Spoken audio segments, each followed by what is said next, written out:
Assalamualaikum warahmatullahi wabarakatuh. Kami dari grup Sahabat Masyraf akan menampilkan sebuah nasyid yang berjudul Cinta Rasul.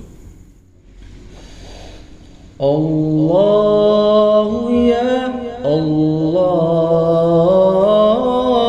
ya Allah, Allahu ya Allah,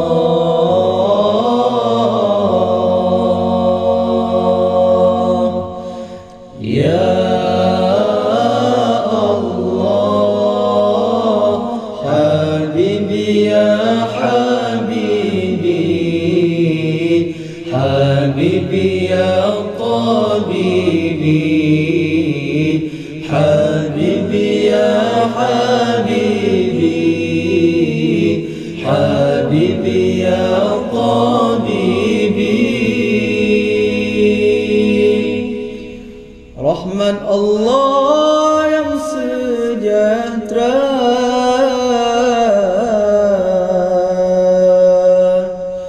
kepada Nabi penghulu kita.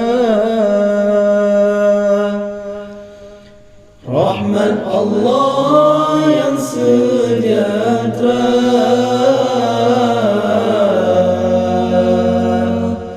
kepada Nabi penghulu kita, Muhammad dan sekeluarga, kasih sayangmu ya Rabbana. Muhammad dan sekeluarga, kasih sayangmu ya Rabbana.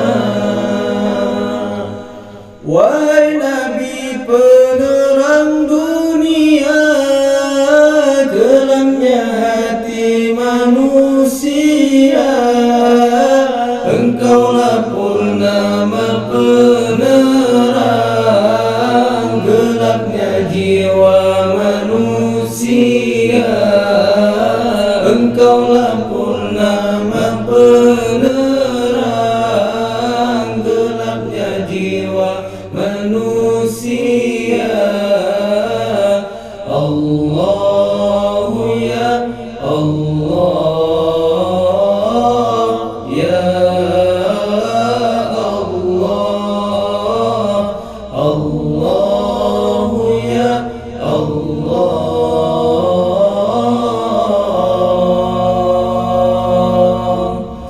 ya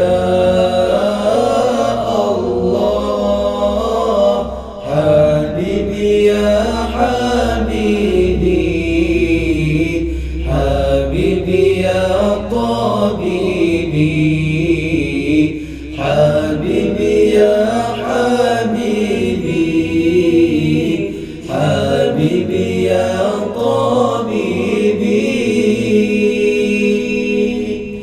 Betapa sucinya akhlakmu, bagai kesucian Al-Quran.